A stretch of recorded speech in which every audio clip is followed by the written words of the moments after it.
Hey guys, Sheri Richardson from Experimental Homesteader, Exotic Gardening, SheriRicherson.com, and biannualblogathonbadge.com, and welcome to our daily vlog. I thought I'd share with you some of the progress of some of the seedlings tonight. And as you can see, they're coming up. These seeds right here are my cabbage late flat Dutch. I don't know that it's going to let me get a really good view, but you can see they're just starting to come up. And let's see, I've got a few more over here that might be just a little easier to see. These are the Dianthus black and white minstrels. That's what they look like coming up.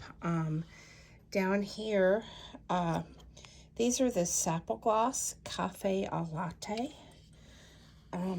All the way down there is the Poppy Amazing Gray. And the petunias don't look like they are showing above yet, but they are definitely have the seeds that are split open. Let's see, over here, this is the red rhubarb Brussels sprout. Next to it, I have butter crunch lettuce. All the way down here, doing really well, I have kale Russian red, also known as rugged jack. And next to it, I have kohlrabi. So I may not have said that right.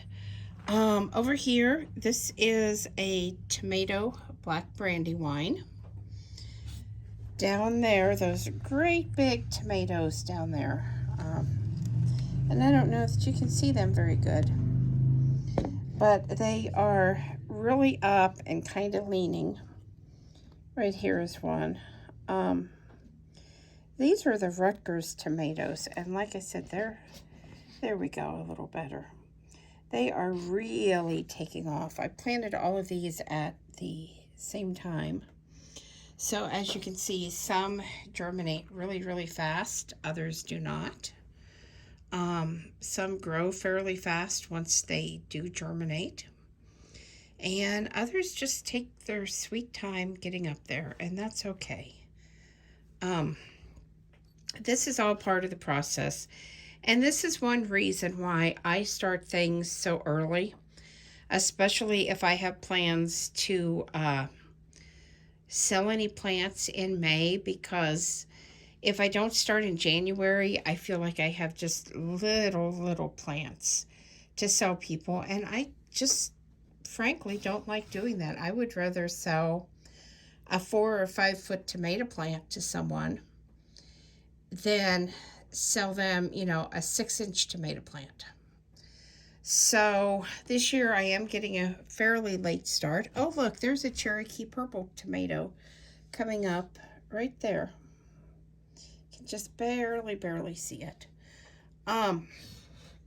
So every time I look at these, there's one that's just a little bit bigger back there. Again, I don't know. It's right there. I don't know how well you can see that with the vermiculite on top of these.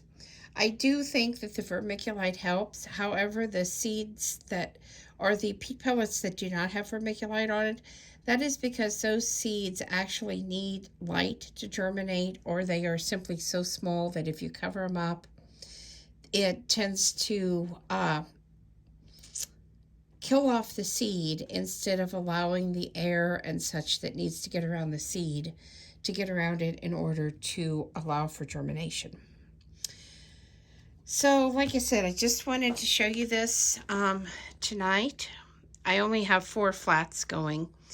And we did look at Meijer tonight when we was there, because when I was at Lowe's and I was looking to buy some more of these little greenhouses, they were almost $20 a piece. And I said, oh yeah, that's not happening. I looked at Meijer tonight. They are $10 a piece over there. And that's pretty on course. I mean, I think it's like maybe $1 or $2 higher than I paid last year, but still $10 to get 72 little peat pots. You get the tray, and you do get the plastic cover. And let me put that on one of these. I do keep these covered at night because the house is a little bit cooler. My truck is still in the shop. It's been there since, I believe, November.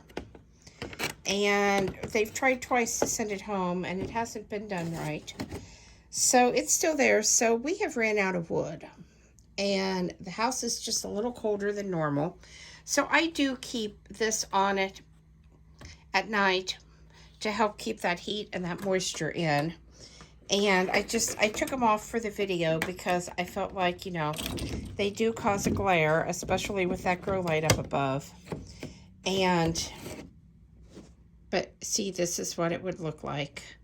And I do all four. And this does come with the little Jiffy pellet greenhouses that you can buy. These are good. These black flats tend to get holes in them, especially if you reuse over several seasons, which I try to. So one thing that I do is I keep these little plastic tops, and I keep the black bottoms, and if the black bottoms get a hole in it after I've planted, because I do wash these and I do try to watch for that, but sometimes you don't realize it. So what I will do is I will put the clear plastic lid on the bottom underneath of the black flat, and that will usually get me by one season.